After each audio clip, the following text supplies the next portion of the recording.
अधिकारी पहुंचे भानु प्रतापपुर। चुनाव प्रशिक्षण केंद्र, मतदान केंद्रों की व्यवस्था, सुरक्षा को लेकर किया निरीक्षण।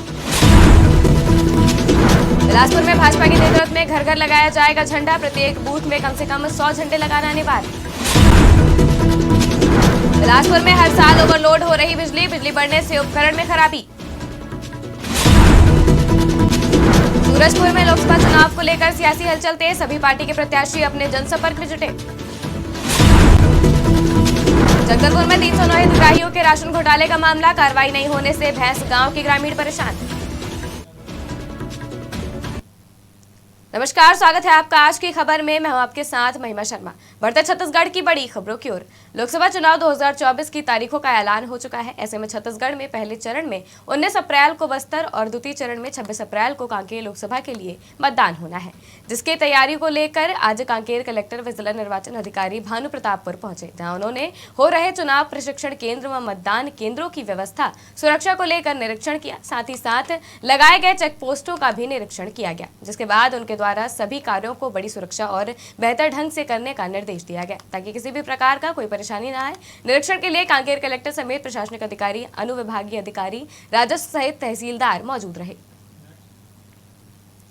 भारतीय जनता पार्टी प्रदेश नेतृत्व के आह्वान पर हर घर में जाकर झंडा लगाना, जिसमें कम से कम 100 झंडा प्रत्येक बूथ में लगना है।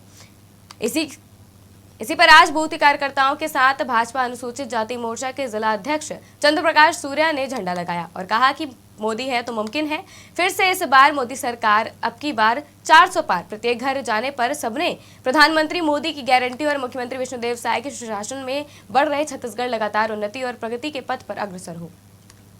हर बूथ सबले मजबूत। आज हम घर घर जात हन, सब दीदी बहनी मन मिलत हन और मोदी जी के राम राम कहत हन। काबर के हमर बूथ सबले मजबूत जो नारा है ओला लोकसभा चुनाव में हमका प्रत्येक बूथ में 370 वोट ले विजय प्राप्त करना है। और प्रदेश नेतृत्व हर जो आह्वान करे कि प्रत्येक घर जाना है और कम से कम 100 झंडा प्रत्येक बूथ में लगाना है। तो आज वही काम करे बर हम सब भारतीय जनता पार्टी के सब कार्यकर्ता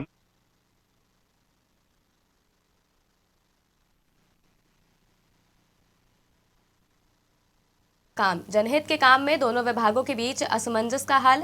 बता दें कि हर साल बिजली ओवरलोड बढ़ने और उपकरण खराबी के कारण आम लोगों को खासी दिक्कतों का सामना करना पड़ता है, जिसे लेकर बिजली विभाग ने मोपका से दयालबंद तक डबल सप्लाई लाने की कवायद की है, लेकिन रेलवे ने जमीन का मसला बताकर काम रोक दिया है। तो वही मामले में एग्जीक्यूटिव इंजीनियर आर जायसवाल से बात की गई, तो उन्होंने बताया कि दयालबंद के पास टावर बनकर तैयार है, जिसका इंस्टॉलेशन का काम बंद है, लेकिन रेलवे से जवाब नहीं मिलने से काम अधूरा पड़ा हुआ है, जिसे लेकर उच्च अधिकारियों से भी बात की जा चुकी है। इसके साथ ही अगर रेलवे से सहमति बनती है तो आने वाले दिनों में बिजली को लेकर समस्याएं कम हो सकती हैं।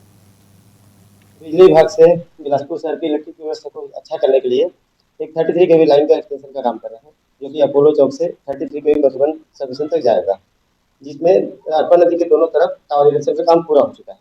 एक तरफ रेलवे की जमीन है, जहाँ पे अनयूज लैंड है, ज़्यादा कीमती नहीं है, लेकिन रेलवे वाले वहाँ पे तार खींचने से मना कर रहे हैं। उनका कहना है कि इस जमीन का हमको लैंड लीज चार्ज देना पड़ेगा, जिसके लिए वो डिमांड नोट देंगे। हम लोग ऑनलाइन एप्लीकेशन जमा कर चुके हैं 30 नवंबर 2023 से, लगभग 5-6 महीने हो गया, लेकिन वो लोग डिमांड नोट अभी तक दे नहीं पा रहे, जिससे काम पेंडिंग है। ये काम जनहित का काम है, इससे बिलासपुर शहर का पूरा विद्युत व्यवस्था ठीक हो जाएगा। करबड़ा एरिया, पुराना हाईकोर्ट एरिया, गांधी चौक, ये सारे खुद रेलवे कॉलोनी को ही इसका फायदा होगा। ये नवंबर महीना से चालू था और नवंबर से ही बंद है। हम लोग टावर खड़ा किए, उसके बाद काम बंद है। सूरजपुर में भी राजनीति हलचल तेज हो गई है, जहां दोनों पार्टी के प्रत्याशी अपने जनसंपर्क में जुटे हुए हैं। वहीं कांग्रेस प्रत्याशी शशि सिंह ने कहा कि जनसंपर्क के दौरान कार्यकर्ताओं और क्षेत्र के लोगों से मुलाकात हो रही है। वहीं लोगों का रुझान कांग्रेस की तरफ है और अपनी सीट के जीत का भी दावा किया गया है। वहीं चुनाव में लोगों के पास देश के जरूरी मुद्दों के साथ स्थानीय मुद्दों के साथ जाने की बात कही है। रुझान बहुत ही पॉजिटिव है, जहां भी जा रहे हैं कार्यकर्ता एकदम उत्साहित है और सब मिलकर काम करेंगे कह रहे हैं। कोई नाराजगी नहीं, इतना उत्साह है कि मुझे लग रहा है हम तो अभी से ही जीत गए हैं और सबको बहुत सपोर्ट मिल रहा है। मुद्दे हमारे अनेक हैं। हम लोकल मुद्दे से लेकर केंद्रीय तक के मुद्दे रखेंगे। ज़्यादातर मैं लोकल मुद्दे के बारे में आपको बताना चाहूँगी कि मैं हसदेव का मुद्दा लेकर उतरूँगी, क्योंकि हमारा जल जंगल ज़मीन आज खतरे में है और जल जंगल ज़मीन को बेचा जा रहा है। आपने हसदेव को देखा है, नरेंद्र मोदी जी हमारे हसदेव को बेच रहे हैं अदानी अंबानी को, और रईसों के लिए काम करते हैं वो। हम आम जनता, हम गरीबों के लिए नहीं करते। हमारा जो सरगुजा है ये किसानों का क्षेत्र है। हमारी जीवन यापन ही इस जल जंगल जमीन से होता है, और ये सब बेचकर हमको बर्बाद करना चाहते हैं। तो ये मुद्दे हमारे रहेंगे, हमारे युवा मुद्दे रहेंगे। हमारे युवा आज बेरोजगार पड़े हैं, हमारी महिलाएं बेरोजगार पड़ी। मूल्य की दुकान के संचालकों द्वारा 3 महीने तक राशन नहीं दिया गया था।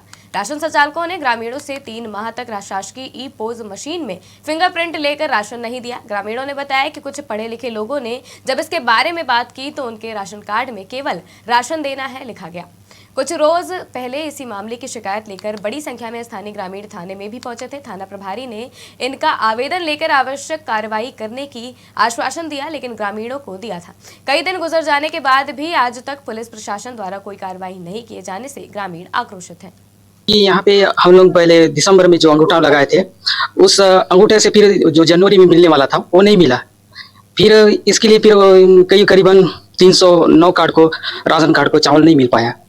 इसी कारण से फिर हम लोग जो कार्रवाई किए थे, जो थाना भी गए थे, उसके लिए FIR दर्ज भी किए, तो वहां से भी कुछ कार्रवाई नहीं हो पाया है। ये था वही चावल के मामला में गड़बड़ हो गया है। इसके पूरा गांव वाले इकट्ठा हुए है। जितना गांव के हिसाब से हम लोग थाना वगैरह, कलेक्टर, SDM, तो जिला सीओ, पुलिस अधीक्षक लिख के दिए, फिर आज तक कुछ कार्रवाई नहीं हुआ। सरपंच भी लिख के दिया है कि मैं भरपाई करूंगा बोल के, थाना वाले को भी दिए, गांव वाले को आश्वासन दिए, लेकिन आज तक कुछ कार्रवाई नहीं हो रहा है। और पैसा भी दूंगा बोला, पैसा भी नहीं दिए, नहीं कुछ समझाते हुए गांव वाले। मेरा पिलूराम कश्यप है, मैं ग्राम पंचायत भांसगांव दुबागुड़ा पारा का हूँ।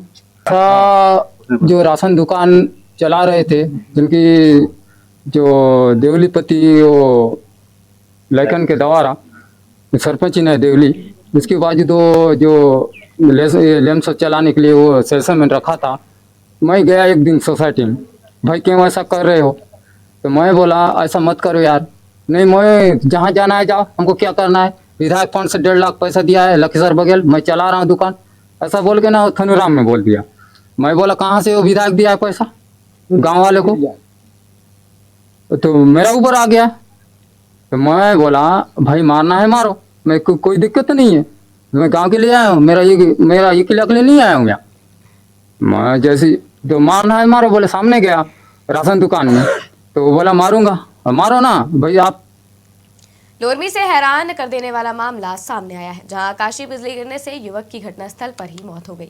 वहीं इस घटना से गांव में मातम छाया हुआ है। ये पूरा मामला बोर्ड तरा चिल्फी थाना का है। बता दें कि घटना के दौरान युवक मोबाइल पर बात कर रहा था। अचानक आकाशीय बिजली चमकने से युवक की मौत हो गई। वहीं घटना की सूचना मिलते ही पुलिस मौके पर पहुंची और शव को कब्जे में लेकर पोस्टमार्टम के लिए भेज दिया और आगे की जांच पड़ताल में जुट गई है। छत्तीसगढ़ की खबरों में फिलहाल इतना ही। देश और दुनिया की तमाम खबरों के लिए देखते रहिए आज की खबर।